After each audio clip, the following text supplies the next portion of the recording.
Perkenalkan, nama saya Buni Taufikur Rahman, bisa dipanggil Buni atau Taufik. Saya dari Peminatan Perilaku dan Promosi Kesehatan, PPK Angkatan tahun 2024, dan dapat beasiswa unggulannya itu tahun 2024 juga. Oke, baik. Terima kasih kakak-kakak narasumber. Mungkin sebelum kita mulai diskusi nih ya teman-teman, mungkin kita akan menyamakan pemahaman terlebih dahulu nih. Nah, Kak Dinar, boleh dijelaskan dengan singkat Kak apa sih beasiswa unggulan itu, siapa sasarannya dan juga komponen apa saja yang dibiayai oleh beasiswa unggulan tersebut?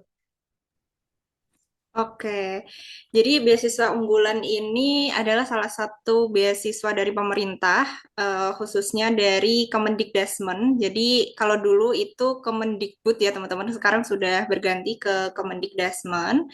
Sebenarnya ada dua jenjang untuk S1 dan juga S2, tapi kayaknya di sini kebanyakan nyarinya untuk yang S2 ya.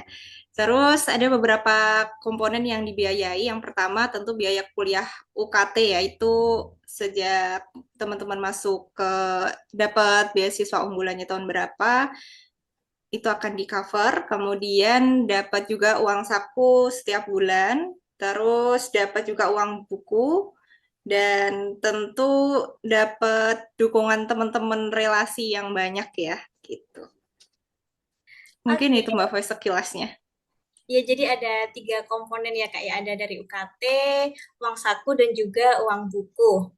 Nah, untuk Kak Boni nih, eh, banyak teman-teman itu yang bingung Kak, gimana sih antara beasiswa unggulan sama beasiswa LPDP nih. Nah, menurut Kak Boni, kira-kira apa sih yang membedakan antara dua beasiswa tersebut? Iya, Mbak, betul. Jadi memang masih banyak yang bingung karena memang dua beasiswa itu kan sama-sama dari pemerintah gitu ya. Tapi ada beberapa perbedaan yang harus diketahui. Yang pertama, beasiswa unggulan itu yang menyelenggarakan itu Kementerian Pendidikan Dasar dan Menengah, seperti yang Mbak Dinar tadi bilang.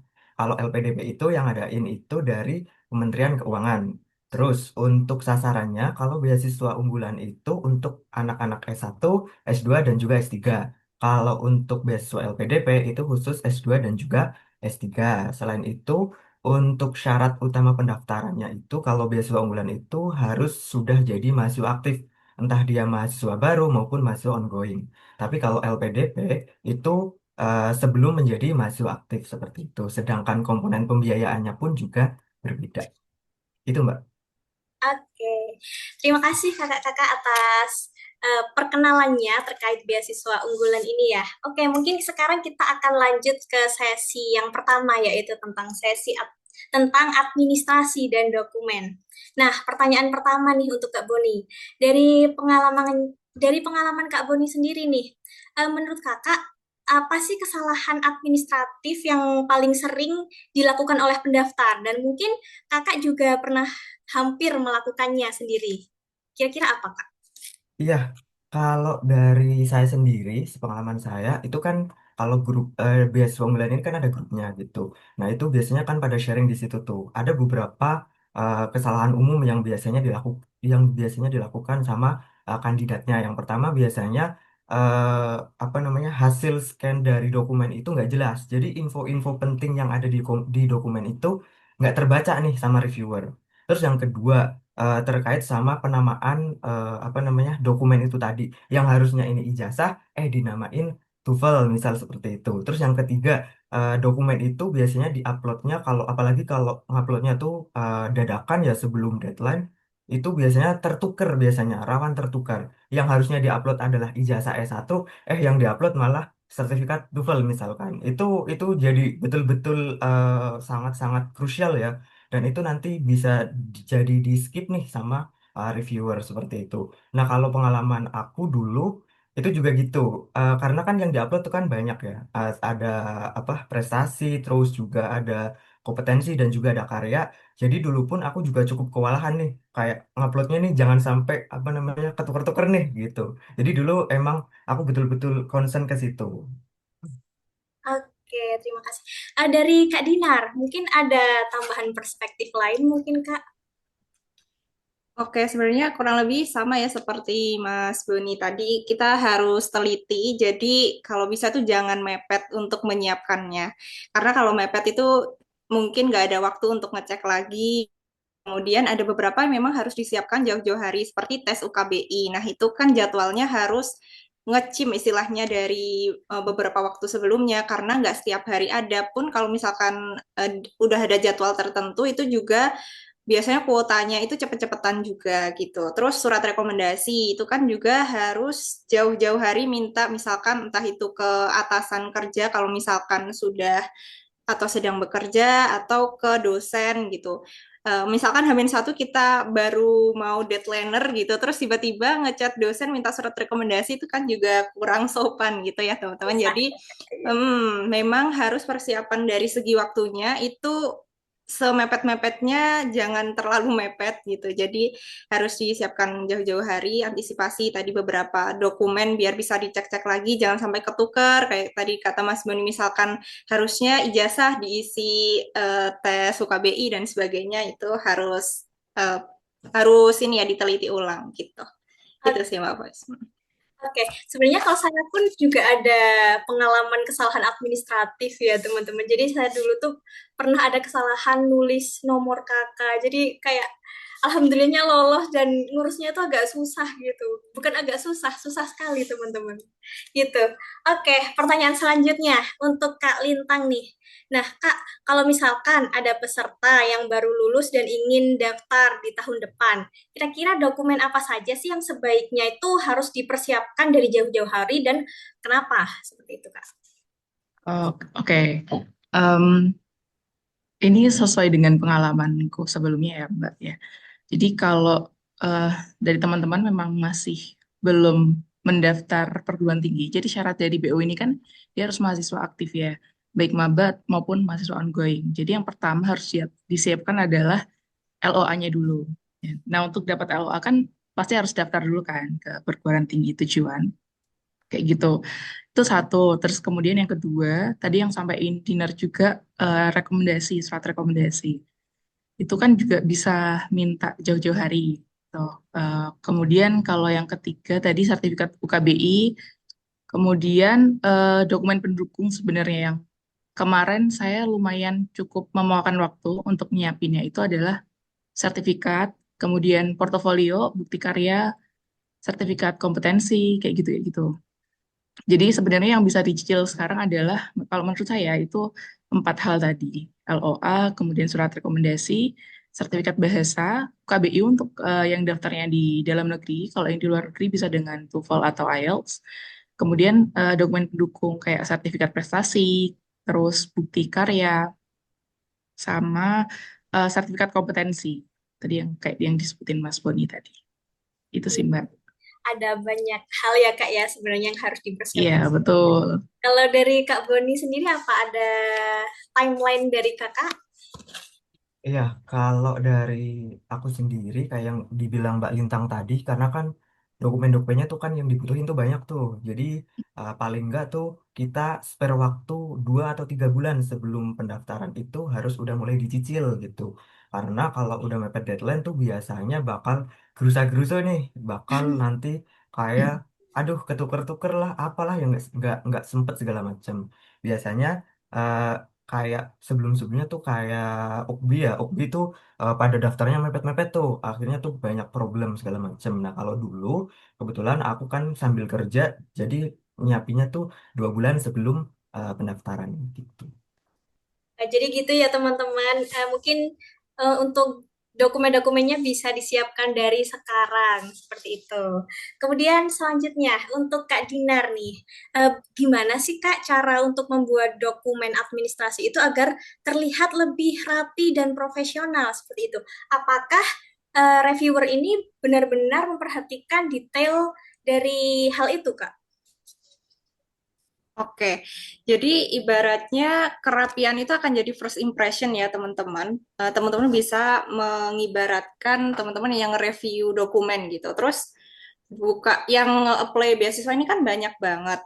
Kemudian kalau misalkan banyak peserta ada yang rapi, ada yang enggak. Ketika kita ngelihat first impressionnya itu rapi, pasti kita akan first impressionnya wah rapi nih gitu. Tapi misalkan dari first impressionnya aja udah berantakan, pasti kita akan ngerasa aduh udah langsung aduh gitu kan, dilihatnya aja nggak eye catching gitu.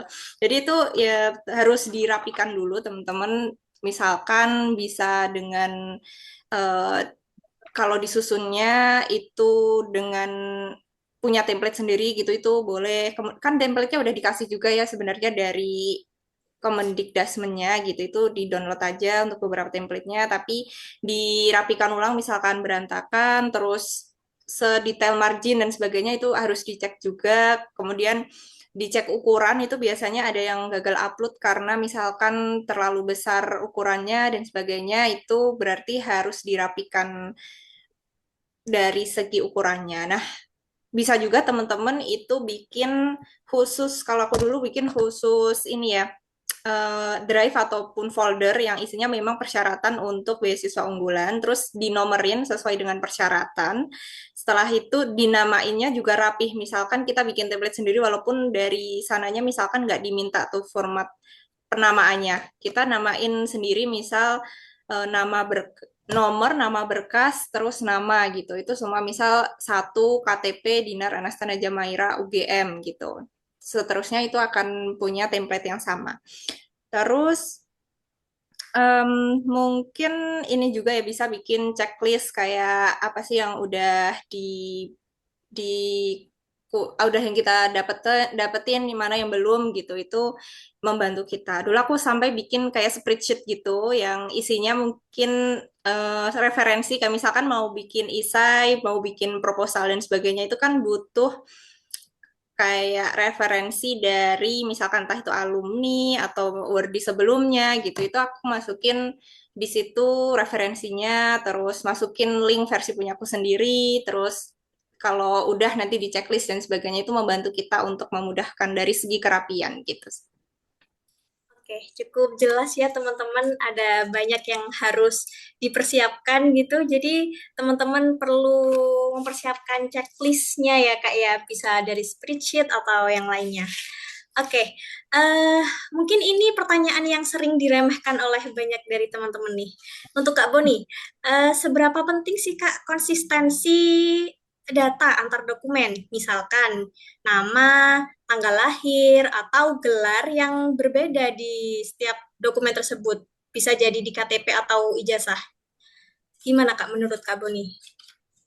Iya, kalau dari pengalaman saya, konsistensi itu sangat penting gitu ya Mbak ya. Karena memang sekecil apapun ada perbedaan itu pasti bakal dipertanyakan sama reviewer gitu. Ini sebenarnya orangnya sama nggak sih gitu. Kayak misalkan nama di KTP sama nama di ijazah. Kok beda satu huruf yang harusnya Taufik pakai Q harus tertulis Taufik pakai K gitu. Ini kan nanti loh, ini orangnya sama Bu Ina nih. Nah, biasanya nanti bakal kelihatan gitu. Itu bakal jadi masalah gitu dan kemungkinan besar pun bakal jadi apa namanya didiskualifikasi bisa gitu ya. Jadi makanya sejauh jauh sebelum daftar itu benar-benar harus di make sure dulu semua informasi itu betul-betul sama dan relate semuanya gitu loh antara di berkas-berkas yang penting itu ya terutama gitu kayak gelar segala macam, nomor ijazah, nomor kakak tadi yang Mbak Mbak Fawis bilang segala macam itu betul-betul harus di make sure dulu. Caranya yaitu tadi bisa kayak yang Mbak Dinar bilang, kayak misalkan bikin master sheet gitu, yang di situ bisa kita tuh bisa nge-track gitu. Apa sih yang masih bermasalah atau udah clear semuanya nih? Tinggal daftar aja nih, gitu Mbak. Bisa. Itu Nah ya kalau teman. misalkan pun, ya kalau misalkan pun nanti ada kayak perubahan, ada perbedaan, kan bisa bikin surat keterangan atau segala macam. Oke.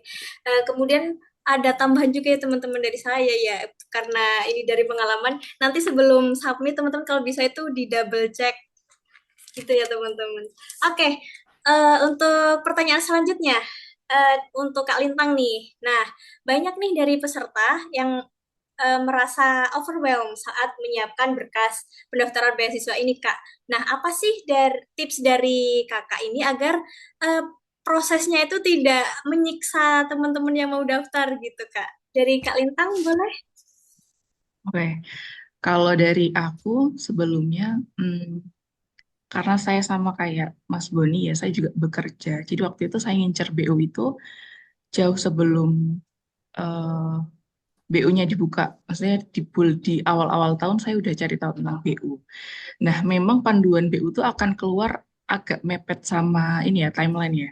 Jadi yang harus dilakukan adalah cari tahu panduan BU tahun sebelumnya. Jadi kalau tahun ini nanti buka, pelajari dulu panduan BU yang 2025. Terus dilihat tuh apa syaratnya apa aja. Kemungkinan sih nggak akan jauh beda. Tapi saya juga kurang tahu nanti mungkin di tahun ini akan ada update atau apa nanti ditunggu aja infonya.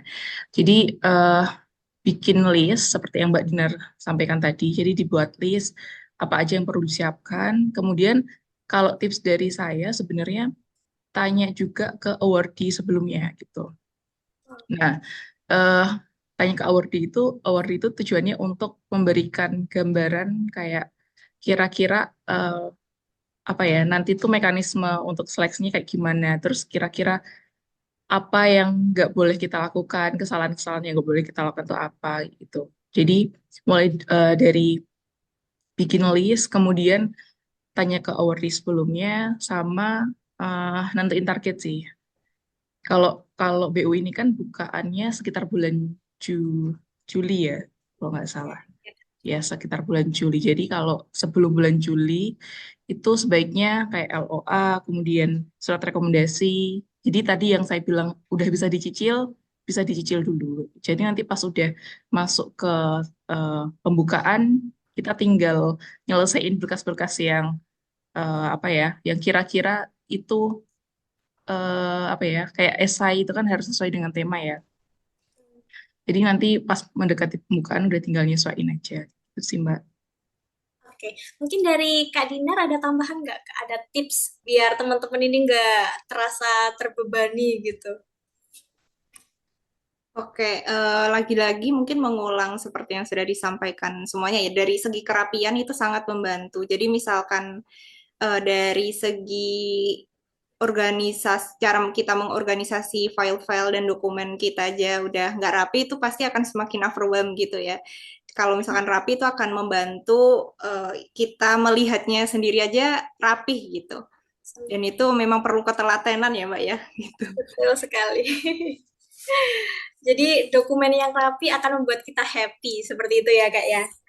Oke, sekarang kita akan masuk ke topik yang paling banyak dikhawatirkan oleh teman-teman nih, yaitu tentang isai. Eh, Mungkin saya akan tanya terlebih dahulu kepada Kak Dinar ya. Terkait esai dan CV nih Kak Dinar, gimana sih cara menentukan benang merah dalam cerita esai tersebut agar terlihat konsisten dan nggak meloncat-loncat gitu kita nulisnya? Gimana Kak menurut Kak Dinar? Oke, ini memang banyak banget ditanyain terkait dengan esai dan CV gitu.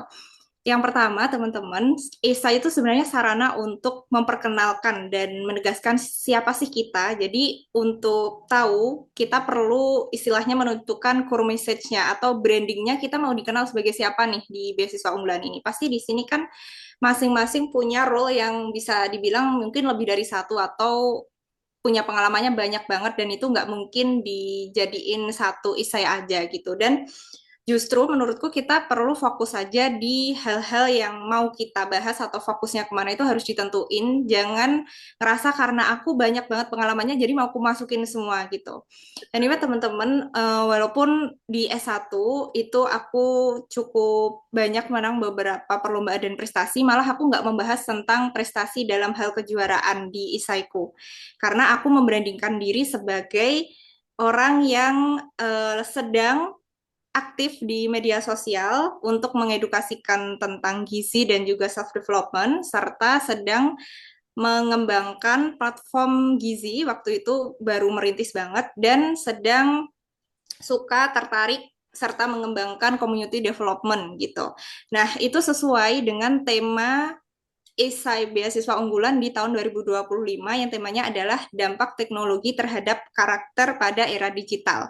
Nah, maka dari itu, yang pengen aku kenalin adalah gimana peran aku di dunia digital, khususnya di media sosial, dengan beberapa role tadi gitu. Jadi malah aku nggak nyeritain nih kalau aku menang bla bla bla bla lomba gitu. Tapi lebih cerita kalau sedang menggagas atau merintis suatu platform yang mana ini nanti fokusnya ke gizi dan juga tentu harus memuat 3 hal ya teman-teman, yaitu past, present, sama future. Jadi apa yang sudah dilakukan masih terkait dengan tema tadi, dan dari tema itu pun aku bikin judul sendiri. Judul esaiku itu adalah Gizi, Karakter Generasi, dan Teknologi Menuju Indonesia Emas 2045 gitu. Jadi dari judul itu aku berusaha untuk memperkenalkan apa sih yang udah aku lakukan sebelumnya. Jadi di masa lalu itu apa yang udah aku coba lakukan terkait dengan teknologi dan juga gizi digitalisasi gitu. Kemudian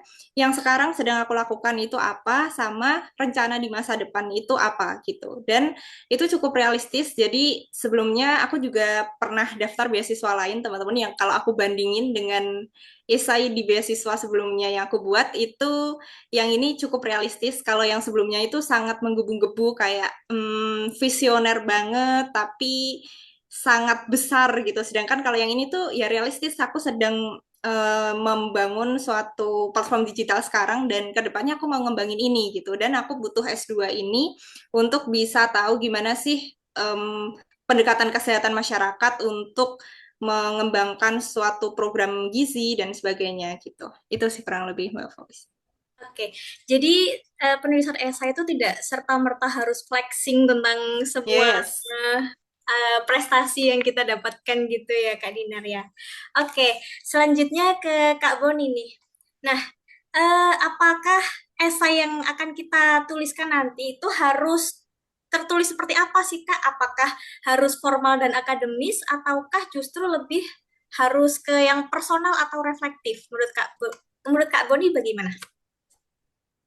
Iya Mbak, kalau menurut saya sendiri ya, berdasarkan pengalaman dulu pas daftar beasiswa unggulan ini, itu tipe esainya itu lebih ke yang seimbang gitu. Jadi ke lebih ke personal reflektif tapi tetap profesional gitu. Karena kan memang reviewernya itu kan manusia, yang direview juga manusia gitu. Jadi eh, kisah-kisah yang kita tuliskan di esai itu juga harus kita banget gitu loh. Itu tuh gitu.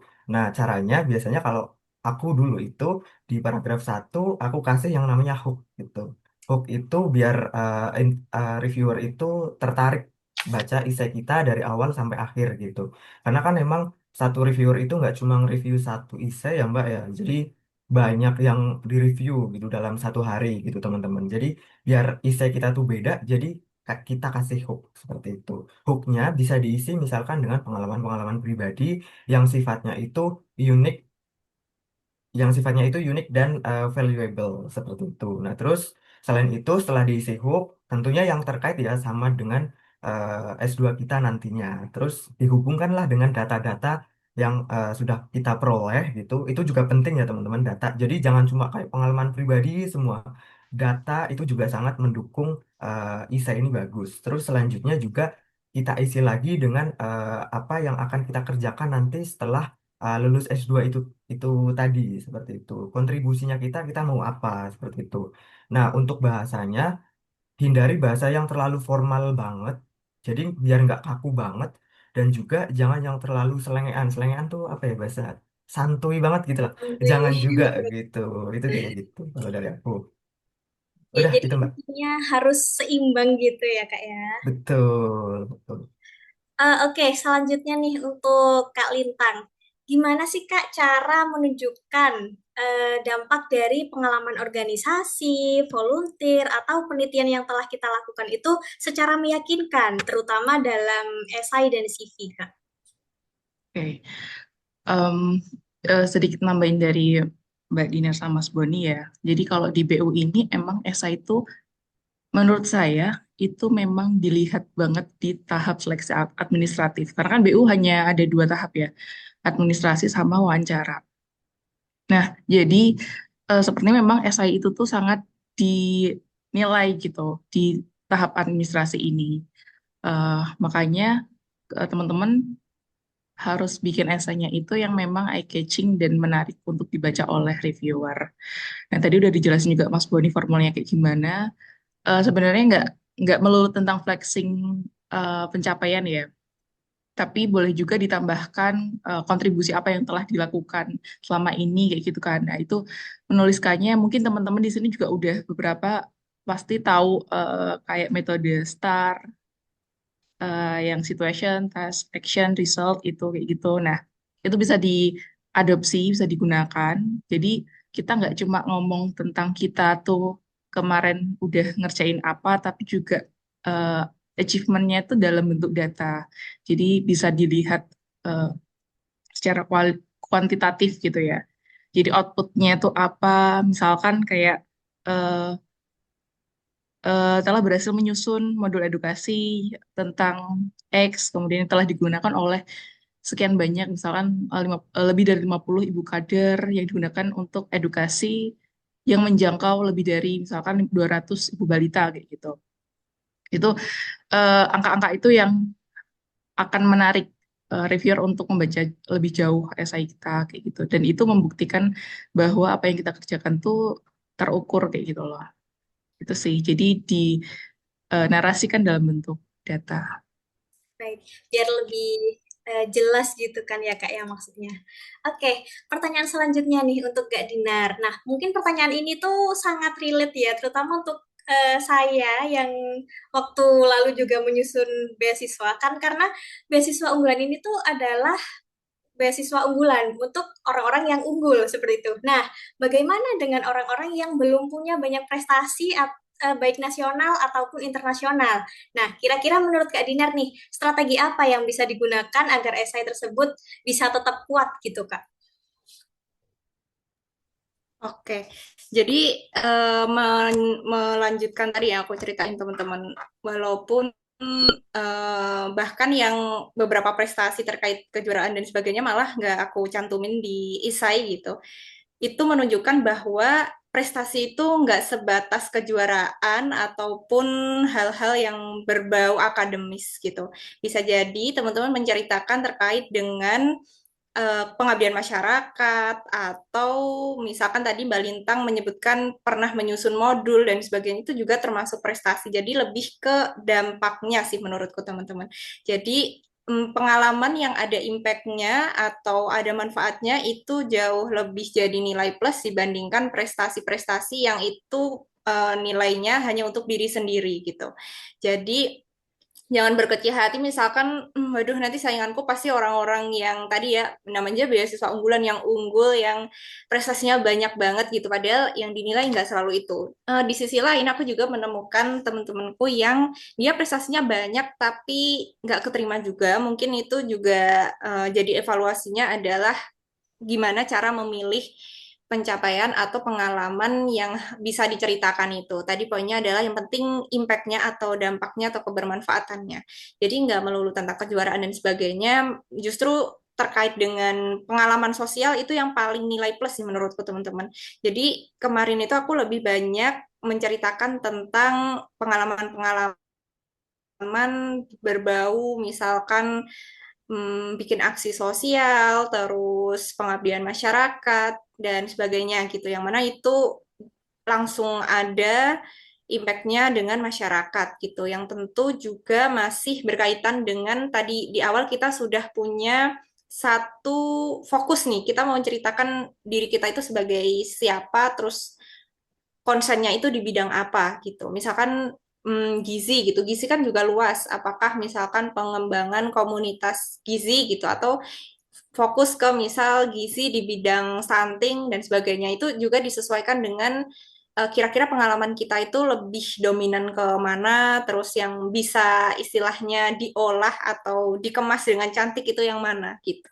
Gitu sih Mbak Pos. Oke, kalau menurut perspektif dari Kak Lintang gimana nih? Sama sih sebenarnya kayak yang dibilang Dinar. Kalau esai ini itu kan sebenarnya sangat eh, apa ya personal dan menurutku harus jujur sih. Memang harus jujur nyeritain apa adanya. Cuma cara penulisannya mungkin ya. Jadi yang bikin kendalaku nulis esai kemarin adalah aku berkali-kali mengganti draft karena menurutku ceritanya kayak kurang bisa dibaca sama orang gitu. Jadi apa ya skills menulis itu perlu dilatih. Nah, meskipun sekarang panduan BU belum keluar dan tema esainya belum tahu apa, sebenarnya teman-teman udah bisa mulai belajar untuk nulis esai. Jadi itu untuk membiasakan biar apa ya terbiasa untuk menulis cerita yang runtut kayak gitu sih. Terus kalau dari aku sendiri kemarin menulis esainya justru juga tidak menampilkan prestasi sama sekali. Aku lebih bercerita tentang bagaimana ceritaku berkenalan dengan teknologi dari zaman aku masih kecil, waktu sekolah sampai sekarang udah bekerja. Jadi aku merefleksikan ke diriku. Kemudian kenapa kok aku butuh S2 ini?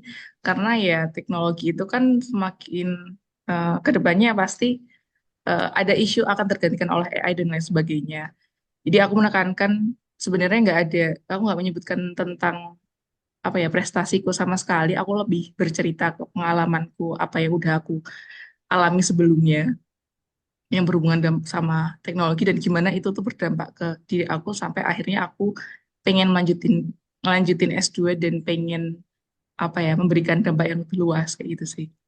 Jadi Oke. poinnya adalah jujur gitu. Itu ya teman-teman. Jadi walaupun teman-teman nggak punya prestasi juara satu, dua, tiga gitu, jadi teman-teman nggak usah minder gitu ya. Oke. Tadi sudah disinggung oleh Kak Lintang tentang AI. Nah, pertanyaan ini sangat relate dengan era sekarang ya, yaitu gencar-gencarnya AI. Menurut Kak Boni nih, tentang penggunaan AI seperti ChatGPT, Gemini, dan AI yang lain.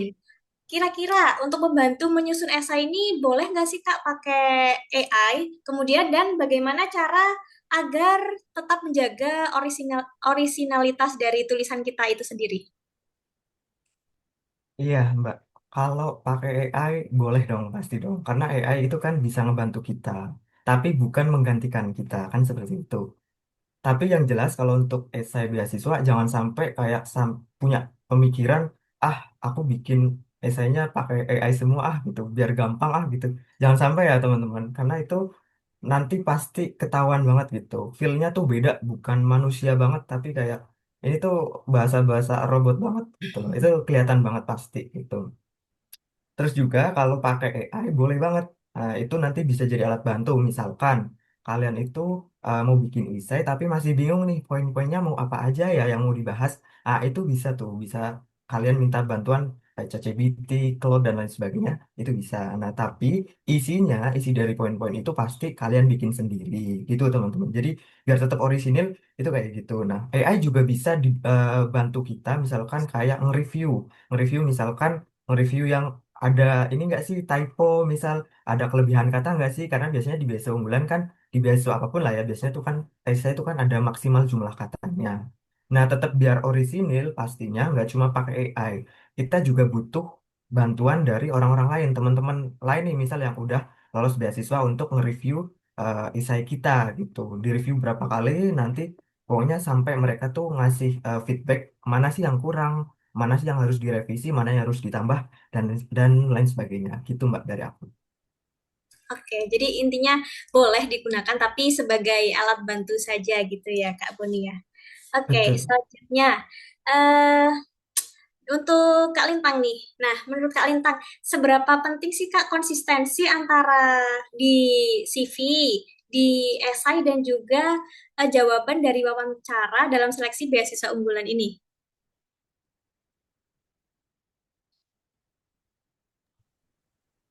Eh, Menurutku sih konsistensi emang kita harus konsisten ya. Maksudnya tadi yang disebutin sama Mas Boni di awal juga bahkan mau interview aja kita diverifikasi dulu gitu. Artinya identitas kita tuh benar-benar dipastikan bahwa itu kita.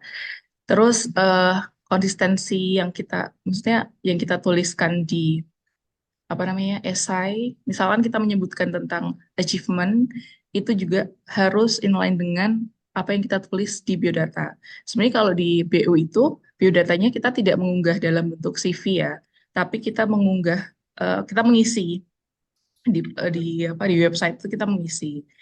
Kemudian dan benar waktu interview itu yang di, yang ditanyakan oleh interviewer pertama kali memang seputar biodata seperti itu. Jadi eh, di situ benar-benar ternyata biodata tuh dilihat sekali oleh interviewer. Makanya harus apa yang kita tuliskan di biodata juga eh, sesuai dengan apa yang kita tuliskan di esai dan juga apa yang kita ucapkan di wawancara. Karena itu kalau misalkan nggak sesuai sama interviewer, kalau di notice itu akan dikejar sih. Itu pengalaman eh, ini ini bukan waktu interview BU tapi interview apa namanya beasiswa lain. Itu kalau kita tidak bisa menjelaskan tadi terkait dengan achievement, misalkan terlibat dalam project, kemudian apa yang sudah dikerjakan, kalau kita jawabnya itu nggak bisa apa ya detail dan konsisten itu pasti akan diragukan. Jadi dikejar terus sama interviewer itu sih. Jadi konsistensi itu bikin kita pede untuk menjawab kalau nanti ditanya-tanya. Itu sih. Mungkin yang lain ada Mungkin dari tips. Kak Bodi ada tambahan?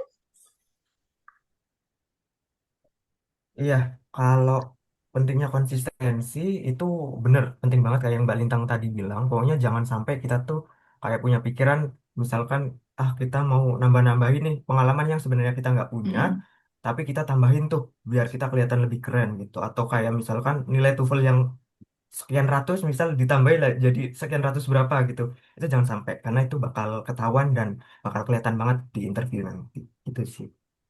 Gitu. Jadi sebisa mungkin kita jangan jangan melebih-lebihkan dan jujur saat nulis di esai maupun nulis di CV dan juga saat menjawab saat wawancara. Seperti itu ya. Baik, untuk selanjutnya yaitu sesi tentang wawancara nih. Nah, terkait wawancara mungkin saya akan bertanya terlebih dahulu kepada Kak Boni nih. Nah, Kak, kira-kira mindset apa sih yang sebenarnya itu harus ada di para kandidat ini sebelum menghadapi wawancara beasiswa unggulan? Iya Mbak, kalau mindset itu ada beberapa ya kalau dari saya sendiri gitu. Karena biasanya orang itu pinter tuh bikin essay segala macam, lolos administrasi, tapi orang itu akan lebih nervous ketika ngadepi wawancara. Biasanya tuh kayak gitu. Nah, biasanya gagalnya itu banyak di tes wawancaranya itu. Jadi mindset yang harus ditanemin ke diri sendiri ya itu adalah wawancara tuh bukan ujian atau sidang yang susah banget yang gimana-gimana yang menjudge atau menghakimi itu bukan, tapi wawancara itu lebih kepada interviewer itu mengkonfirmasi apa yang kita tulis di essay, apa yang ada di CV, apa yang ada di rencana studi itu memang inline dan itu memang hasil tulisan kita semua gitu loh. Nah, selain itu yang perlu ditanamkan di diri sendiri, di otak kita ya kalau interviewer itu pengen ngobrol sama kita sebagai diri kita. Jadi be yourself aja gitu. Jangan overestimate dan juga jangan underestimate ke diri kita sendiri gitu ya. Jadi karena kalian itu udah lolos seleksi administrasi, itu kan berarti udah lolos 50% nih. Karena itu kan pintu gerbang kalian dapat beasiswa unggulan gitu. Jadi manfaatkan itu sebaik mungkin ketika interview jujur aja gitu. Apa yang udah pernah kalian lewati. Jangan dilebih-lebihkan kayak yang tadi dibahas. Biar apa? Biar kayak kelihatan wah gitu. Nggak usah. Pokoknya stay calm, confidence, sesuai sama diri kalian sendiri aja gitu. Dan ini Oke. waktunya juga yang tepat untuk kalian itu membicarakan visi misi nanti ke depan kalian setelah lulus itu seperti apa. Oke, baik siap. Kalau dari Kak Dinar nih, kira-kira mindset apa sih Kak yang harus ada dari para kandidat beasiswa unggulan ini? Oke, setuju banget sama Mas Boni. Harus jujur ya, nggak usah ditambah-tambahin kalau misalkan memang nggak ada. Pun kalau ada pertanyaan yang kita memang nggak tahu, itu boleh kok bilang mohon maaf belum menggali lebih jauh terkait hal tersebut dan sebagainya. Jadi intinya kita tuh nggak harus jadi si paling tahu di situ, kecuali tentang profil diri sendiri ya. Kalau profil diri sendiri kan pasti tahu. Tapi kalau misalkan ditanya beberapa pertanyaan yang kita nggak tahu, itu boleh kita menyampaikan nggak tahu, tapi dikemas dengan sebaik mungkin cara menyampaikan nggak tahunya. Misalkan nanti kalau sekarang nggak tahu, ada keinginan untuk mencari tahu, atau misalkan ditanyain, sudah ada rencana belum untuk program misalkan yang lagi isu terkini apa gitu. Terus kita ternyata bahkan isunya aja nggak mengikuti gitu. Kita bisa bilang, oh mohon maaf saya belum terlalu mengikuti isu tersebut, mungkin setelah ini akan belajar lebih lanjut dan setelah nanti studi S2 di kesehatan masyarakat ini akan mencoba untuk mengaplikasikan ilmunya di bidang tersebut gitu. Jadi boleh banget untuk nggak tahu, jadi nggak harus si paling tahu ketika wawancara gitu. Oke, jadi lebih baik dijawab sejujur-jujurnya ya Kak ya, Hmm. daripada nanti jawabnya ngasal terus nanti dikejar sama interviewer seperti itu ya. Oke, Kak Dinar nih, dari pengalaman wawancara Kak Dinar, pertanyaan apa sih Kak yang paling sering muncul di sesi wawancaranya Kakak dan bagaimana strategi dalam menjawab wawancara tersebut, pertanyaan tersebut? Oke, karena wawancara itu seperti yang disampaikan Mbak Lintang ataupun Mas Doni lebih ke konfirmasi sebenarnya benar nggak sih apa yang kita tuliskan ketika di administrasi ataupun biodata yang ada di website gitu. Jadi pasti nanti nggak jauh-jauh dari sana pertanyaannya. Yang pertama pasti ditanyakan itu tentang profil diri kita, entah itu dikemas dengan pertanyaan silahkan memperkenalkan diri atau langsung ditembak misalkan Mbak di CV atau di website kemarin menulis seperti ini, boleh diceritakan lebih detail gitu, itu bisa jadi juga, atau langsung juga boleh diceritakan tentang background-nya gitu, itu beragam bentuk pertanyaannya, tapi intinya adalah pertanyaan tentang background dan profil diri masing-masing, jadi memang harus mengenal diri sendiri dulu sebelum wawancara gitu, terutama untuk hal-hal yang sudah dituliskan di website ataupun di isai gitu. Terus alasan kenapa milih jurusan dan juga universitas tujuan itu juga pasti akan ditanyakan atau banyak ditanyakan gitu. Kenapa milih misalkan kemarin aku di IKM, kenapa di UGM gitu terlebih dulu S1-nya juga dari UGM. Ditanya lagi kenapa nggak pengen mencoba di universitas lain itu juga sempat ditanyakan. Terus rencana studi itu juga ditanyakan karena sebenarnya kami juga diminta untuk mengupload terkait dengan proposal rencana studi. Jadi ketika wawancara ditanyakan lagi seperti apa mungkin untuk mengkonfirmasi juga ya apakah masih konsisten dengan apa yang ditulis dan disampaikan. Jadi sebelum wawancara dibaca lagi apa yang sudah direncanakan baru nanti ketika wawancara tinggal menyampaikan ulang terus rencana studi ini bisa didetailkan baik itu dari segi mata kuliah yang akan diambil dan juga rencana-rencana kesempatan lain yang mau diambil. Terus rencana untuk masa depan setelah lulus itu juga ditanyakan terkait dengan plan terdekat setelah lulus maupun setelah di masa depan 5 sampai 10 tahun setelah lulus itu juga kemungkinan akan ditanyakan gitu dan aku juga dapat pertanyaan itu. Terus yang kadang di luar dugaan itu pertanyaan-pertanyaan berkaitan dengan isu-isu yang lagi rame gitu. Karena Gizi waktu itu lagi rame-ramenya launching MBG. Jadi jujur waktu wawancara itu malah banyak ngomongin tentang si program MBG ini gitu. Jadi banyak ditanyain tentang sejauh mana MBG ini, terus gimana tanggapan tentang program ini, dan di situ kita harus memposisikan diri, walaupun misalkan kita biasanya menanggapi dengan misal ada rasa-rasa emosional tertentu, di situ kita harus menempatkan diri yang lebih ke netral, bijak gitu ya, dan uh, seharusnya atau lebih baik gitu kalau kita memang fokus atau update terkait dengan isu-isu di bidang kita gitu. Jadi kalau misalkan ada pertanyaan-pertanyaan tidak terduga terkait dengan case-case isu-isu yang lagi rame dan sebagainya itu kita udah tanggap oh ya bisa menyiapkan jawaban itu gitu. Mungkin itu 5 pertanyaan ya tadi yang sering ditanyakan dan sebenarnya kalau vibes di wawancara seperti apa itu tiap wawancara kayaknya beda-beda. Kalau alhamdulillah waktu aku kemarin itu sangat santai gitu teman-teman. Seperti ngobrol biasa dan ya udah diskusi malahan gitu. Oke, kalau dari Kak Lintang sendiri nih, kira-kira apa saja yang ditanyakan waktu Kak Lintang wawancara waktu itu? Kalau aku, kebetulan waktu itu aku cuma dapet waktu wawancara itu sekitar 20 menit ya. Nggak tahu kalau dinner sama Mas Boni waktu itu dapetnya berapa menit. Jadi cepet banget sesinya itu. Jadi yang ditanyakan oleh interviewer itu nggak begitu apa ya mendetail gitulah. Tapi tadi kurang lebih sama kayak yang didapetin Dinar. Cuman karena waktu itu sepertinya memang interviewer membaca profilku, biodataku. Kemudian yang pertama kali ditanyakan justru malah, jadi pertanyaan biodata itu disampaikannya kayak gini. Mbak Lintang ini dari sekolah sampai kuliah di Jogja ya. Kenapa kalau boleh tahu di Jogja terus? kenapa gak coba merantau atau eh, pilih ke univ yang lain kayak gitu. Jadi itu sebenarnya dan itu terjadi di beberapa wawancara yang sudah aku pernah pernah aku ikuti. Jadi ditanya kenapa kok tetap di Jogja. Berarti kan itu interviewer membaca ya profil riwayat pendidikan aku.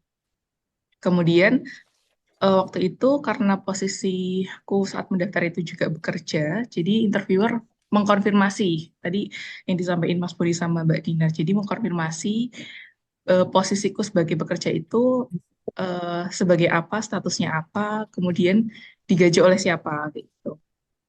Itu sih. Terus kalau nanti pas kuliah itu apakah masih sambil kerja? Kemudian kalau masih sambil kerja, gimana caranya nanti aku membagi waktu? Terus apakah masih ada relevansinya antara pekerjaanku yang sekarang sama rencana kuliah?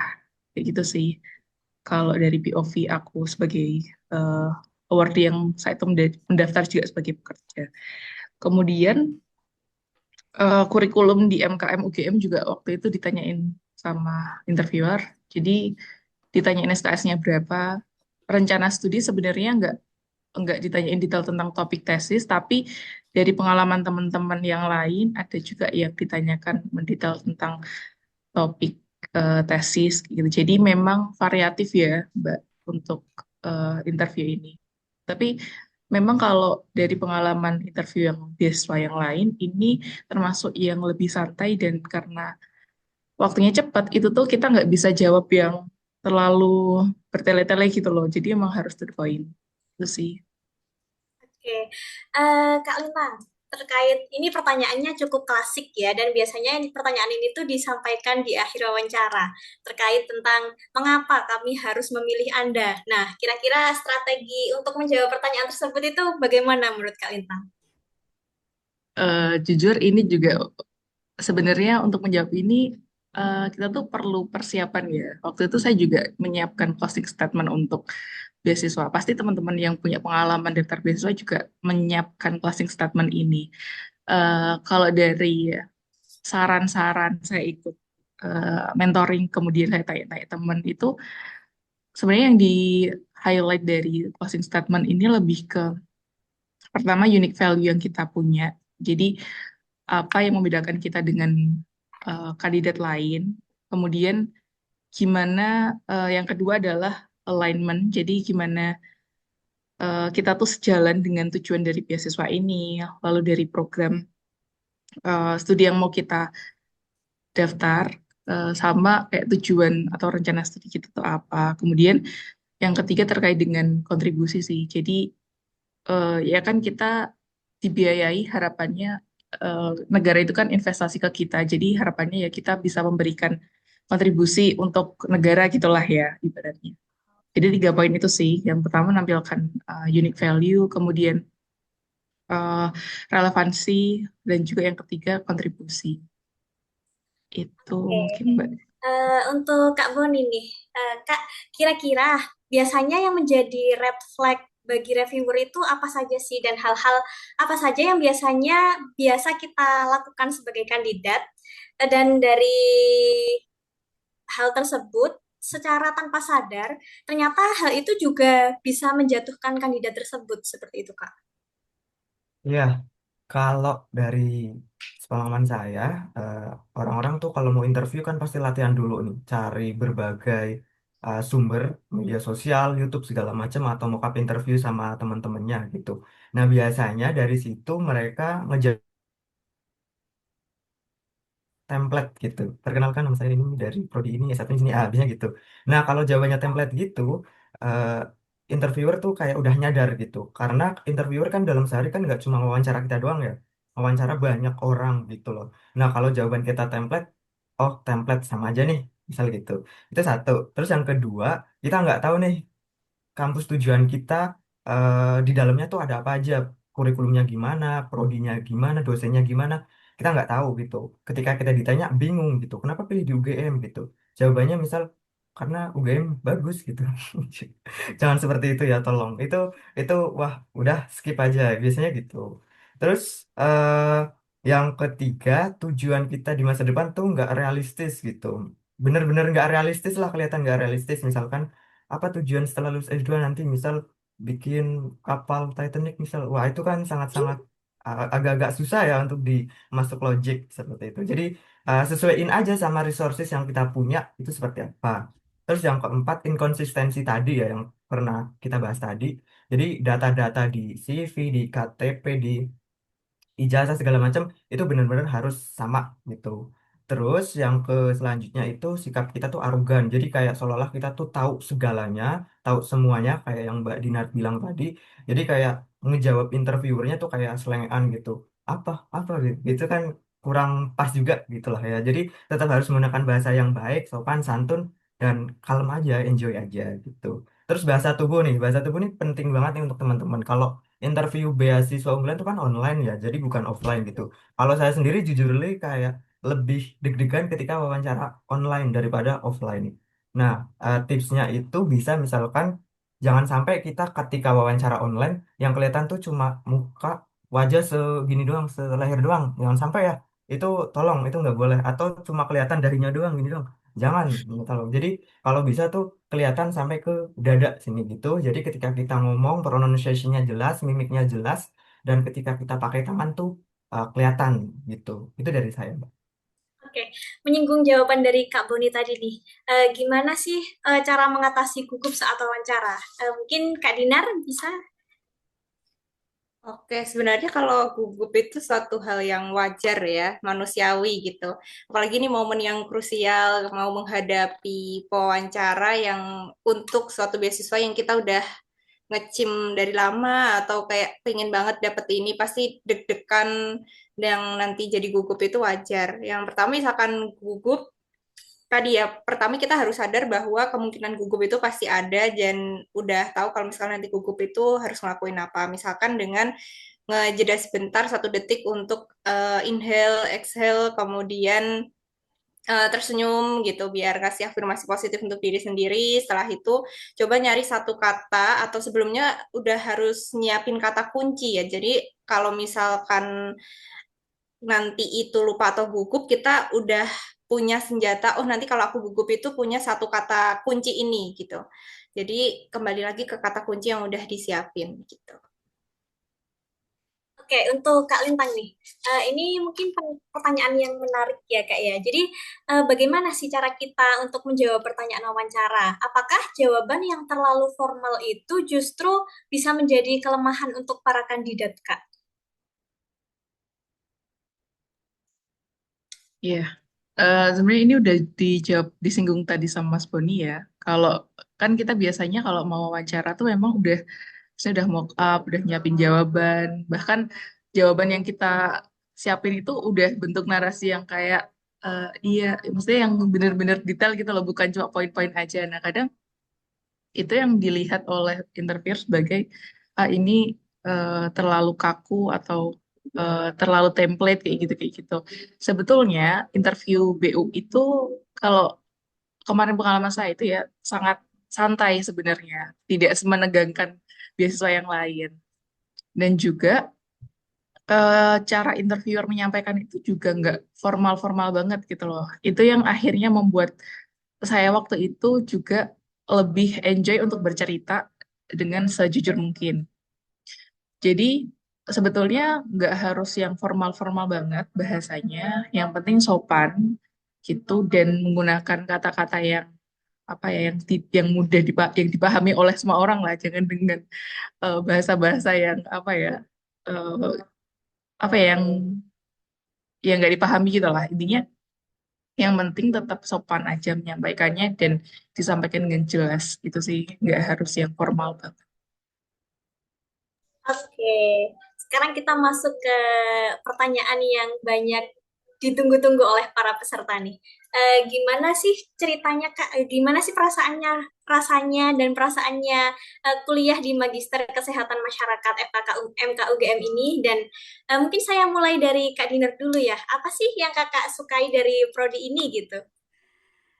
Oke, seru teman-teman kuliahnya, baik dari segi lingkungan, mungkin karena karena dulu sama seperti Mbak Lintang ya, dari dulu malah Mbak Lintang lebih lama di Jogja. Udah lama di Jogja, terus dulu kampusnya juga di UGM, jadi ngerasa udah familiar, nggak perlu banyak adaptasi dan sebagainya, kayak oh ini lingkungannya udah familiar gitu. Terus dosen-dosennya itu yang aku rasain bukan, padahal udah keren-keren tapi nggak pernah ngerasa digurui gitu teman-teman, lebih ke diskusi. Bahkan misalkan kita dikasih pertanyaan terus kita menjawab sependek yang kita ketahui terus kita ganti bertanya itu juga boleh gitu, jadi sangat apa ya, enak untuk untuk lingkungan belajarnya gitu. Terus teman-temannya mungkin ini nggak tahu Mas Bani dan juga Mbak Lintang setuju atau enggak, karena dari S1-nya udah gizi itu kan berkaitan dengan kesehatan ya. Menurutku jurusan yang berkaitan dengan kesehatan itu teman-temannya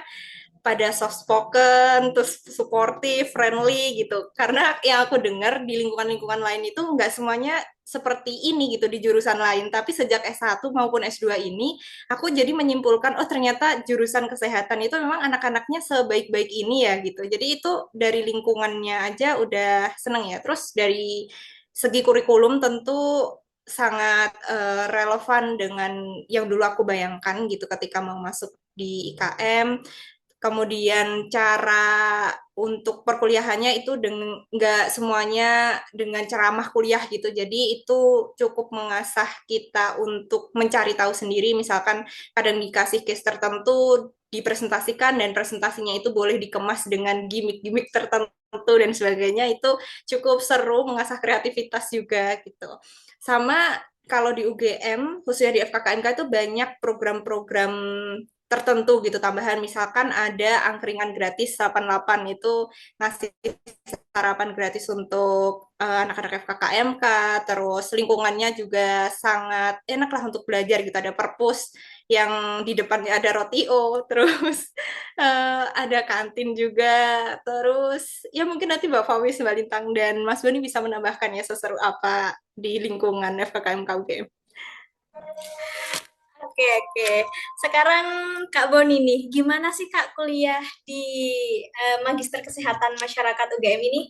Dari beberapa semester pengalamannya Kak Boni, gimana suasana belajar dan kualitas dosennya, Kak? Nah, kalau dari saya sendiri sama seru banget sebetulnya. Seru banget dari awal semester itu emang udah hektik tapi seru. Karena banyak banget hal baru yang kita pelajari, banyak relasi baru yang kita dapat, banyak ilmu baru yang benar-benar baru dirasain gitu. Jadi pembelajarannya tuh jadi jauh lebih dalam, ada laboratori exercise yang sebegitu menantangnya ya, Mbak-mbak semuanya. Seperti itu. Terus juga kalau karena saya di Prompes ya, jadi pengalaman-pengalaman semester 2 di Prompes itu luar biasa, Masya Allah. Kayak kita tuh turun ke masyarakat, kita bikin program promosi kesehatan yang betul-betul sesuai dengan kebutuhan masyarakat, yang benar-benar itu kayak sebetulnya ada banyak kebaruan yang harus dilakukan begitu ya di ranah promosi kesehatan supaya eh, apa namanya apa yang kita bawakan ini bisa masuk nih ke masyarakat seperti itu. Ditambah lagi kayak dosen-dosennya pun wah luar biasa, pakar-pakar di bidangnya betul-betul mau ngebantu kita gitu untuk paham materi-materi sampai gimana praktik detil-detilnya itu keren banget lah pokoknya, seru banget pokoknya. Top juara banget lah gitu. Markotop ya Kak ya. Bet- Eh, sekarang untuk Kak Lintang nih, menurut Kak Lintang, fasilitas apa saja yang menurut Kak Lintang tuh dapat memberi nilai tambah selama kuliah? Oke, kalau ngomongin fasilitas sebenarnya banyak ya kampus ngasih fasilitas ke kita mahasiswa S2 ini, dan bahkan saya nggak expect akan ada itu gitu. Kayak eh, bahkan sesimpel nyediain air minum di lorong kelas itu, dulu waktu S1 kayaknya saya nggak dapet itu deh, tapi di S2 tuh bisa refill air sesukanya. Bahkan teman-teman saya tuh suka bawa pulang gitu loh, sebelum pulang ngisi dulu. Ini pasti juga Mbak dan Mas juga pernah melakukannya. Dan kalau bahkan di perpus tuh juga kita disediain air minum, jadi kita belajar tuh nggak dehidrasi gitu lah. Terus kalau fasilitas lain yang penunjang akademik ya, Jadi kalau di sistem pembelajaran di MKM ini itu kan kita lebih banyak studi kasus, diskusi kayak gitu kan. Jadi untuk materi yang disampaikan oleh dosen itu bisa dibilang hanya sebagai pemantik aja. Jadi kita lebih banyak untuk observasi di lapangan, terus kita bikin mini project gitu-gitu kan. Nah, eh, banyak hal-hal yang harus kita pelajarin sendiri sebenarnya di kuliah S2 ini. Nah, salah satunya fasilitas yang dikasih oleh kampus itu saya walaupun milih kuliahnya di minat gizi, tapi kampus itu setiap hari Rabu itu ngadain namanya seminar Rabuan. Nah, seminar Rabuan ini tuh diselenggarakan oleh 3 departemen ya, kalau nggak salah. Dan itu bergilir, topik yang dibahas juga macam-macam. Jadi, selain saya sendiri selain belajar eh, tentang bidang saya di gizi kesehatan, di gizi masyarakat, juga saya tetap bisa dapat update eh, ilmu yang dari bidang lain, kayak contohnya dari One Health atau misalkan dari kebijakan kesehatan, itu kan sering jadi topik di ini ya, seminar Rabuan, dan itu gratis diikuti oleh mahasiswa, semua mahasiswa. Terus selain itu juga kita tuh punya akses untuk mengakses jurnal-jurnal ya kayak Scopus, Sciendirect, PubMed gitu-gitu. Terus ada juga kita tuh event namanya Public Health Symposium. Nah, ini mau ada nih di bulan kalau nggak salah ya. Eh, Kayaknya submit abstraknya terakhir Juni kalau nggak salah. Nah, itu tuh kita didorong oleh kampus untuk ikut itu. Jadi itu jadi wadah buat kita mahasiswa untuk diseminasi kajian atau riset yang udah dilaksanakan atau udah pernah dikerjakan. Dan tadi bener yang disampaikan oleh Dinner itu dosen-dosen kita di sini tuh sangat apresiatif ya menurutku. Jadi hal kecil yang kita lakukan tuh sangat dihargai. Bahkan riset yang menurut kita kayak cuma kayak gitu, bahkan dosen kita tuh bisa melihat itu sebagai sebuah apa ya temuan yang menarik yang bisa dibagikan gitu loh. Jadi kita tuh setiap mau menyampaikan sesuatu ide gitu jadi nggak takut kayak gitu sih. Lingkungannya sangat suportif Oke. gitu. Mungkin tambahan dari saya ya, kalau saya tuh senangnya dari fasilitas di MKM ini ya terutama itu tuh ada kelas tutorial. Jadi kayak kalau di kelas besar nih, misal biostatistik, nah di kelas itu kan kita kayak heheho gitu ya, nggak tahu celinga-celingu gitu, tapi kita bisa tanya detail ke masing-masing tutornya saat kelas tutorial. Jadi menurut saya itu sangat amat membantu sekali sih teman-teman. Gitu. Jadi perlu teman-teman ketahui juga ya bahwa alumni MPH UGM ini tersebar di berbagai tempat keren seperti di WHO, ada kantor staf presiden, dosen dan peneliti UGM dan universitas lainnya, juga sebagai PhD student di berbagai universitas top global seperti itu teman-teman. Nah, ini ada beberapa info terkait info pendaftaran MPH UGM ya teman-teman. Jadi Magister Kesehatan Masyarakat UGM ini punya beberapa peminatan teman-teman.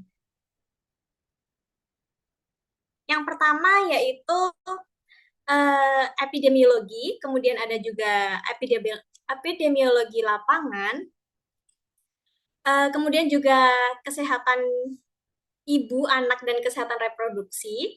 Ada juga perilaku dan promosi kesehatan, gizi kesehatan, kemudian juga kesehatan lingkungan. Ada juga keselamatan dan kesehatan kerja, international health, dan juga one health. Nah, yang luar biasa dari Magister Kesehatan Masyarakat di UGM ini adalah lulusannya itu bergelar internasional teman-teman, yaitu Master of Public Health atau MPH. Kemudian untuk periode pendaftarannya sekarang dibuka gelombang 3 khususnya untuk bulan depan ya teman-teman, dari tanggal 9 sampai tanggal 30 Juni. Kemudian untuk syaratnya bisa teman-teman baca di sini. Kemudian untuk teman-teman yang ingin mengetahui lebih lanjut tentang prodi Magister Kesehatan Masyarakat atau Master of Public Health di UGM, nanti teman-teman bisa menghubungi di websitenya Public Health, yaitu di ph.fkkmk.ugm.ac.id, ataupun bisa memfollow Instagram @publichealthugm. Seperti itu ya teman-teman. Oke, baik. Sebelum kita tutup nih teman-teman, saya akan memberikan poin yang bisa kita highlight di diskusi sore ini. Yang pertama yaitu persiapkan administrasi sedetail mungkin dan dari jauh-jauh hari. Banyak peserta yang gagal itu bukan cuma karena mereka kurang pintar, tapi karena dokumen yang kurang rapi atau persiapan yang mepet dan justru detail yang terlewat, sehingga teman-teman bisa menyiapkan dari sekarang. Kemudian yang kedua yaitu bangun personal branding yang spesifik dan juga konsisten. Jangan cuma bilang aktif dan suka belajar saja, tapi tunjukkan juga benang merah dari pengalaman, tujuan, dan kontribusi agar reviewer tersebut bisa melihat identitas dengan jelas. Kemudian untuk selanjutnya yaitu saat sesi wawancara yang penting adalah jujur. Seperti itu ya teman-teman. Oke, selanjutnya yaitu adalah sesi Q&A. Mungkin dari teman-teman yang ingin bertanya bisa raise hand atau bisa eh, yang mau teman-teman yang mau bertanya secara langsung bisa raise hand. Adakah teman-teman yang ingin bertanya? Oh, oke. Sebenarnya banyak pertanyaan di chat ya, teman-teman. Mungkin kita dahulukan dulu teman-teman yang mau bertanya secara langsung. Oke, mungkin dari Kak Aulia Hilma terlebih dahulu. Bisa open mic, Kak? Baik, Kak. Terima kasih atas kesempatannya. Sebelumnya izin off cam karena suatu hal. Saya izin bertanya mengenai pertanyaan saya yang salah satunya ada di kolom komentar juga, yaitu apabila sudah menerima beasiswa sekolah pasca sarjana dari UGM nantinya, namun jika lolos beasiswa unggulan, bagaimana ya Kak? Secara teknis beasiswa unggulan ini itu pengumumannya sekitar bulan September, sedangkan mulai kuliahnya itu sudah memutuskan gitu ya di bulan Agustus tahun 2026 ini, sehingga memakai beasiswa SPS UGM terlebih dahulu. Jika kalau nanti lolos beasiswa unggulan, apakah nanti beasiswa SPS UGM itu boleh dilepas serta uangnya di-refund kemudian di-cover oleh beasiswa unggulan atau bagaimana ya, Kak? Terima kasih. Oke. Jadi gimana kalau kita udah dapet beasiswa lain? Mungkin dari Kak Boni dulu ya. Silakan, Kak. Eh, iya, makasih Kak untuk pertanyaannya. Kalau kita udah dapat beasiswa lain, sepengetahuan saya mungkin nanti bisa ditambahin Mbak Dinar atau Mbak Lintang atau Mbak Faris ya. Itu biasanya nanti eh, akan apa dikasih pilihan gitu loh kayak kamu tuh mau fokus ke beasiswa mana gitu. Karena kalau udah dapat satu beasiswa itu kan otomatis sudah tidak bisa untuk lanjut pakai beasiswa UGM. Sorry, beasiswa unggulan. Itu seperti itu. Sepengetahuan saya ya kalau di kontrak seperti itu. Jadi nanti memang harus dipilih salah satu. Tapi kalau memang udah apa namanya kuliahnya memang sudah menggunakan beasiswa lain selain beasiswa unggulan ya memang beasiswa unggulannya itu yang memang tidak bisa dilanjut seperti itu. Sepengetahuan saya mungkin dari mbak-mbak yang lain bisa menambahkan juga. Ada Aku tambahan? mungkin mau menambahkan Mas Boni. Jadi kalau di panduan persyaratan umum untuk BU ini di poin di poinnya memang disebutkan tidak sedang menerima beasiswa yang sejenis dari sumber lain. Jadi nggak boleh double funding dari beasiswa lain ya, kecuali kalau mungkin posisinya sedang berproses. Jadi belum belum pengumuman dua-duanya. Nah, mungkin itu yang tadi disampaikan Mas Boni itu akan diminta untuk memilih. Tapi kalau saat mendaftar BU sudah keterima beasiswa lain, itu nanti kemungkinan kalau dari panduan ya itu tidak diperbolehkan. Itu sih. Iya, mungkin ini relevan ya dari pertanyaannya Mutmah, Kak Mutmah di kolom chat. Apa bisa daftar BU dan LPDP bebarengan? Seperti itu ya. Jadi kalau bisa teman-teman pilih salah satu seperti itu ya. Oke, untuk pertanyaan selanjutnya dari Kak Ferry Dwi Arianta. Baik, apakah suara saya terdengar, Kak? Ya, terdengar jelas, Kak. Iya. Sebelumnya mohon maaf izin off cam karena di sini sedang apa eh, di azan ya juga. Dan ini pertanyaannya untuk kakak-kakak semua. Saya kan sebelumnya sudah diterima dari UGM itu 2025. Terus saya melakukan defer ke 2026. Nah, itu berarti nanti untuk syarat LOA-nya berarti mencantumkan surat defernya atau bagaimana ya, Kak? Terima kasih. Oke, mungkin bisa dari Kak Dinar. Oke, kalau nggak salah ya setauku karena dulu aku pakai LOA Diver juga itu selain ada surat Diver ada LOA terbarunya yang dikasih. Jadi pakai LOA terbaru aja. Bener nggak ya Mas? Boleh dicek nanti. Jadi selain surat Diver itu kan dikasih LOA yang baru juga. Jadi pakainya LOA terbaru gitu. Izin Maaf, Mbak Kak. Oh iya. menambahkan Mbak.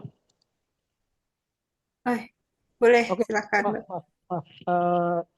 Saya Ahmad, admin dari Prodi IKM. Terkait menjawab, menambahkan terkait pertanyaan terkait LOA. Memang sebetulnya kalau memang mendaftarkan BU atau biasa yang lainnya, LOA dengan status defer dengan mendapatkan jawaban dari UGM resmi itu bisa digunakan. Tapi bila pelamar beasiswa akan meminta LOA terbaru itu sangat bisa kita berikan fasilitas dengan cara mendaftarkan kembali. Jadi untuk gelombang 4 ini masih dibuka mulai tanggal 9. Bila mana nanti Mas Mbak semua membutuhkan LOA terbaru bisa mendaftarkan ulang di gelombang keempat. Nanti kita fasilitasi. Silakan nanti menghubungi kami. Akan kami berikan rangkaian atau tahapan yang harus dilakukan. Gitu ya. Terima kasih. Oke, cukup jelas ya Kak Ferry ya untuk pertanyaannya. Iya, terima kasih, Kak.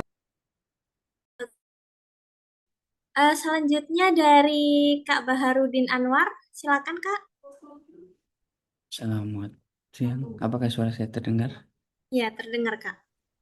Oke, mungkin izin bertanya, Kak. Jadi sebelumnya kan saya sudah bekerja ya. Jadi saya lulus di D3 itu lulus di 2001, terus sudah bekerja di 2001 sampai sekarang dan sudah lulus S1 itu tahun kemarin dan sudah mendapatkan LOA UGM di Februari. Nah, lalu apakah tadi kan kakaknya bilang kalau prestasi itu tidak hanya soal untuk pribadi atau bisa saja pengalaman kerja yang berimpact begitu ya Kak. Nah untuk yang diupload nantinya di administrasi itu dokumen apa ya Kak yang diperlukan untuk eh, hal tersebut begitu. Untuk administrasinya, seleksi administrasi mungkin seperti itu Kak. Oke, mungkin Kak Lintang bisa Ya, membantu menjawab.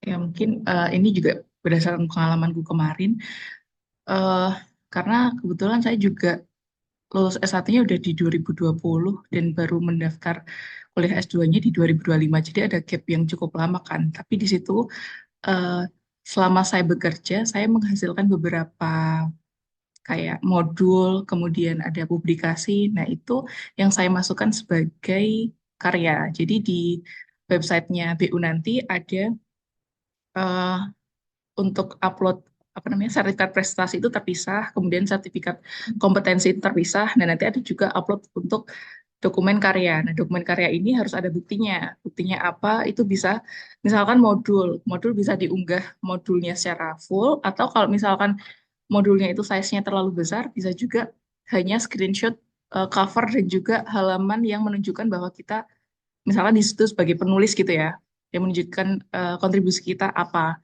Kemudian kayak misalkan publikasi, publikasi juga bisa di upload eh, artikel jurnalnya. Kemudian waktu itu saya juga upload bukti pembuatan video, itu saya cantumkan aja linknya. Jadi karena yang diminta itu adalah dokumen, jadi saya bikin eh, apa ya, saya masukkan link di doc, kemudian saya PDF-kan, saya unggah. Jadi buktinya tetap dalam bentuk dokumen, cuma isinya link video. Kayak gitu sih, Mas. Jadi sebenarnya kalaupun tidak ada prestasi yang tadi yang disampaikan Dinar kayak harus ada sertifikat, sebenarnya bukti-bukti karya itu akan dipertimbangkan oleh panitia. Dan itu yang kalau dari cerita-cerita sebelumnya, tapi ini saya juga nggak tahu pastinya bagaimana, itu unggah aja bukti-bukti karya yang selama ini sudah pernah dibuat. Yang penting ada buktinya tadi. Berarti seperti portofolio begitu ya, Kak? Iya, betul, betul. Oke, seperti itu Kak, ya Kak Baharudin. baik, Kak. Mungkin dari teman-teman yang ingin menyampaikan pertanyaan secara langsung boleh raise hand juga. Kemudian sambil menunggu saya akan membacakan pertanyaan dari kolom chat. Ada beberapa pertanyaan, banyak ya pertanyaannya, sungguh luar biasa. Antusiasme dari para partisipan ini ya teman-teman. Oke, pertanyaannya ada nggak sih reviewer esai dari Awardee? Nah, sebenarnya kalau profit esai itu tuh ada teman-teman. Nah, teman-teman bisa follow di forumnya beasiswa unggulan UGM dan juga kadang tuh ada beberapa di Instagram juga di beasiswa UGM. Eh, beasiswa UGM, forum beasiswa UGM Indonesia ada juga itu Instagramnya. Seperti itu teman-teman. Kemudian juga apakah tiap tahun itu rata-rata berapa orang pendaftarnya. Kemudian yang diterima untuk S2 dalam negeri berapa orang dan luar negeri berapa orang. Apakah dari Kak Boni bisa menjawab?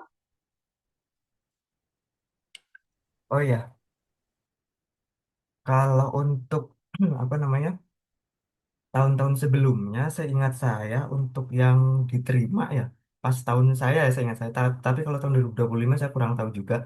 Tahun saya yang diterima itu kalau tidak salah ada sekitar 2.000 atau 3.000-an orang seperti itu. Cuma memang kalau untuk apa namanya kuota per tahunnya pun itu nanti tetap mengikuti ya kebijakan yang ada di pemerintah sih biasanya seperti itu.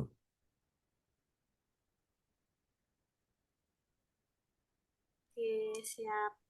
Kemudian mungkin beberapa pertanyaan teman-teman yang belum terjawab, ini mungkin sudah disampaikan di sesi diskusi tadi ya teman-teman. Kemudian apakah yang PNS nih juga bisa daftar di beasiswa unggulan ini? Mungkin dari Kak Lintang, Kak Boni atau Kak Dinar bisa menjawab?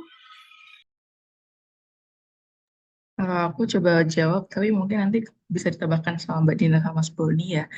Kalau sesuai dengan panduan, itu yang tidak diperbolehkan adalah dosen, tendik, dan pelaku budaya ya. Tapi kalau di bagian pembatalan beasiswa itu disebutkan seperti ini. Sebentar ya,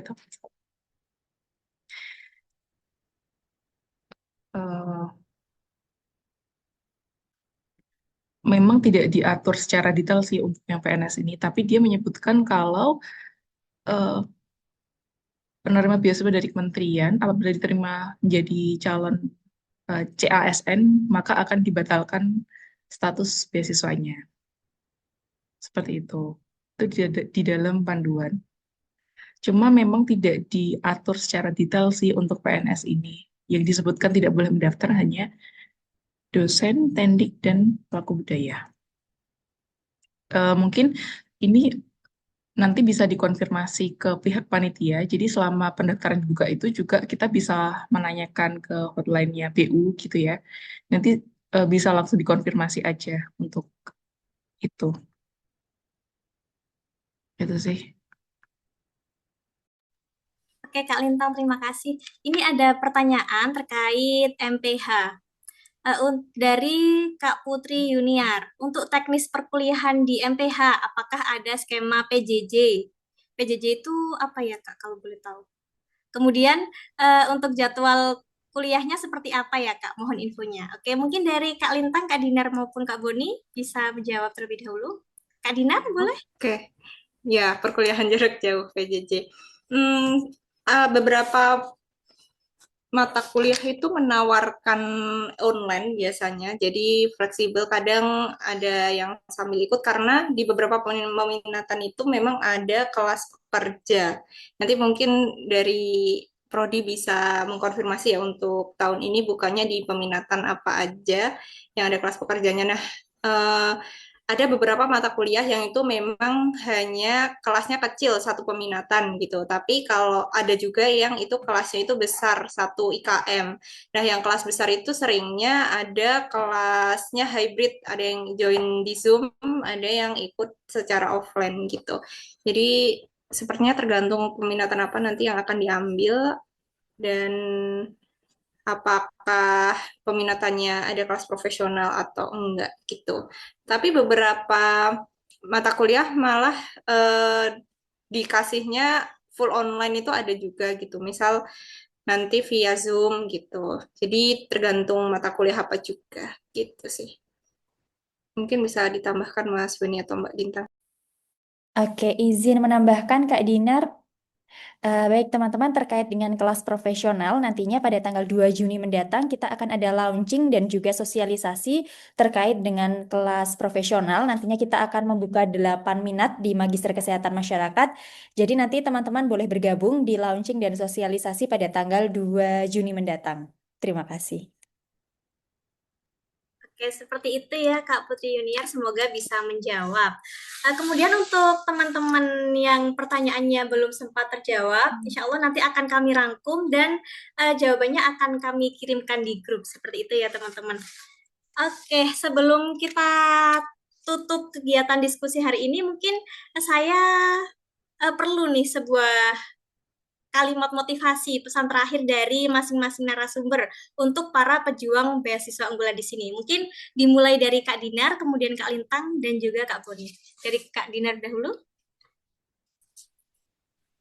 Oke, yang pertama cari info sebanyak-banyaknya dan kalau ada buku panduan itu dibaca ya karena kadang itu tanya ke awardee ataupun ke alumni tapi hal-hal yang sebenarnya sudah ada di buku panduan. Jadi tolong teman-teman dibudayakan literasinya, dibaca detailnya baru yang tidak ada di panduan atau di panduan masih rancu itu ditanyakan ke alumni ataupun ke awardee-nya. Terus bisa disiapkan hal-hal yang bisa disiapkan dari sekarang, baik itu dokumen ataupun referensi dan sebagainya. Jadi apa yang bisa kita kontrol hari ini kita mulai dari hari ini gitu. Dan insya Allah kami di sini sangat terbuka kalau misalkan teman-teman mau bertanya di luar sesi ini dan di BU kayaknya pada baik-baik juga. Jadi silahkan mencari tahu dan aktif untuk mencari informasi gitu sih. Good Oke, luck teman-teman. terima kasih Kak Dinar. Dari Kak Lintang. Ya, kalau dariku nyambung dari Dinar sih. Tadi selain mencari informasi sebanyak-banyaknya, teman-teman juga harus bisa cari sumber informasi yang valid. Jadi di luar sana banyak sekali grup-grup BU yang tidak jelas gitu. Secara kejelasan informasinya diragukan. Dan sebenarnya tidak ada kayak official untuk forum BU khusus. Tapi yang bisa teman-teman follow salah satunya adalah BUGM. Di situ BUGM juga sering mengadakan kegiatan eh, apa namanya sosialisasi juga terkait dengan beasiswa unggulan. Kemudian ada juga grup-grup Telegram yang itu justru informasinya sangat rancu. Jadi teman-teman harus juga bisa milih informasi dari sumber mana yang harus dipercaya. Untuk websitenya beasiswa unggulan, mungkin teman-teman sudah tahu semua ya. Jadi bisa dicek di beasiswaunggulan.kemendikdasmen.go.id. Nanti diupdate berkala aja untuk informasi pendaftaran selanjutnya. Kemungkinan sih di bulan Juli ya untuk timeline pendaftarannya. Mungkin itu. Terima kasih. Oke, terima Semangat kasih. teman-teman. Yang terakhir dari Kak Boni, silakan Kak. Oke, tadi udah dibilangin terkait nyari info yang valid segala macam. Kalau dari aku, siapin jauh-jauh hari, pokoknya jangan mepet deadline. Itu nanti benar-benar crowded banget pasti gitu. Terus yang kedua, coba aja dulu gitu biar tahu rasanya, biar tahu prosesnya gitu. Itu sih dari aku. Oke, terima kasih banyak Kak Dinar, Kak Lintang, dan Kak Boni atas diskusi yang sangat berdaging ini ya. Kemudian untuk teman-teman yang mau menyiapkan beasiswa unggulan bisa pantau terus di website resminya beasiswa unggulan di beasiswaunggulan.kemendikdasmen.co.id, dan untuk teman-teman yang sudah mau mendaftar dan sudah mau mantap mendaftar di MPH UGM, segera kunjungi ugm.ac.id dan follow juga Instagram Public Health. Seperti itu, mungkin sekian dulu diskusi dari sore hari ini. Apabila ada kurang dan lebihnya, saya mohon maaf dan saya kembalikan ke MC. Baik, terima kasih Kak Fawis atas moderatornya. Kemudian juga terima kasih kepada Kak Lintang, Kak Boni, dan Kak Dinar yang sudah membagikan pengalaman juga tips and trik kepada teman-teman semua. Sebelum nantinya saya tutup, saya izin untuk menambahkan informasi terkait dengan kelas profesional yang akan kita launching pada tanggal 2 Juni mendatang, bahwa Magister Kesehatan Masyarakat Universitas Gadjah Mada ini membuka kelas profesional merupakan program pendidikan yang kami rancang khusus bagi teman-teman para pekerja dan praktisi yang ingin meningkatkan kualifikasi tanpa harus meninggalkan pekerjaan utama. Kemudian dengan pembelajaran yang fleksibel yang menggabungkan metode daring dan luring. Kemudian program ini akan memberikan kemudahan bagi teman-teman untuk tetap produktif sekaligus mengembangkan kompetensi akademik dan profesional secara optimal. Kemudian apa aja sih syarat pendaftarannya? Itu yang pertama, teman-teman diharapkan sudah memiliki pengalaman kerja minimal 2 tahun. Bagi pelamar dengan pengalaman kerja kurang dari 2 tahun, relevansi pengalaman tersebut dengan bidang atau minat yang dituju akan menjadi pertimbangan dalam proses pendaftaran. Kemudian catatan tambahan untuk minat atau teman-teman yang nantinya berminat ke keselamatan dan kesehatan kerja, nantinya teman-teman dapat menambahkan pengalaman minimal 2 tahun yang relevan dengan minat tersebut. Kemudian teman-teman juga sudah mendapatkan persetujuan dari atasan untuk mengikuti kelas profesional atau mendapatkan surat izin belajar. Kemudian yang ketiga, teman-teman nantinya diharapkan bersedia mengikuti pembelajaran daring sesuai ketentuan yang berlaku, termasuk mengisi logbook aktivitas, juga membuat ringkasan setiap sesi perkuliahan, serta mengerjakan kuis. Jadi perlu kita ketahui bersama bahwa kelas profesional Magister Kesehatan Masyarakat ini bukan kelas daring, tetapi kita menggabungkan dua metode pembelajaran. Jadi nantinya akan ada sesi di mana teman-teman akan sit-in di Magister Kesehatan Masyarakat secara langsung dan bertatap muka dengan dosen. Untuk informasi lebih lanjutnya, nantinya teman-teman boleh sekali bergabung di acara launching dan juga sosialisasi yang akan kami selenggarakan pada tanggal 2 Juni 2026 pukul 12.00 waktu Indonesia Barat. Mungkin itu yang bisa saya tambahkan sebelum saya tutup. Bolehkah kita untuk berfoto bersama? Boleh teman-teman untuk open cam-nya. Kemudian kita akan berfoto bersama.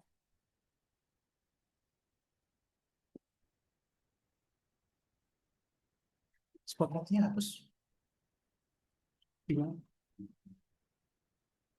Oke, jadi teman-teman jangan leave dulu dari Zoom, juga jangan keluar dulu dari grup yang sudah kita buat, karena nantinya kita akan memberikan tips and trik PPT yang bisa teman-teman pelajari sebelum teman-teman nantinya akan mempersiapkan administrasi beasiswa unggulan.